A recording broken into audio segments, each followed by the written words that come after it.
प्रत्येक नात्यामध्ये वादविवाद असते, पण ते वादविवाद कायमस्वरूपी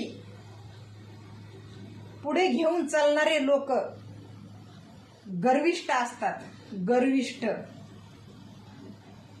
त्यांना घेणं देणं नसतंय दुसऱ्यावरून, कोण मेलं का कोण जगायलं का कोण कुठं आहे. असं नाही करायचं. हे जन्म प्रत्येकाला फक्त एकदा आहे, पुन्हा पुन्हा नाही. त्याच्यामुळं गर्व बाजूला ठेवायचा आणि काळा याळाला एकमेकांना संवाद करायचा. ही कितीतरी चांगली गोष्ट आहे. कळलं का? तुम्हाला सांगते मी, माझ्या रिलेटेड एक परिवार आहे, माझ्या जवळचाच, पण काही कारणामुळं काही मतभेद झाल्यामुळं एकमेकाला आम्ही कॉन्टॅक्ट करू शकत नाही.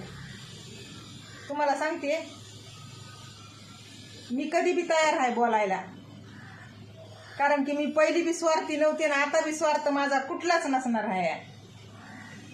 आणि मला सतत एका गोष्टीचा खूप त्रास होतोय बरं का, की ते परिवार दुःखात आहे, संकटात आहे, विचारात आहे.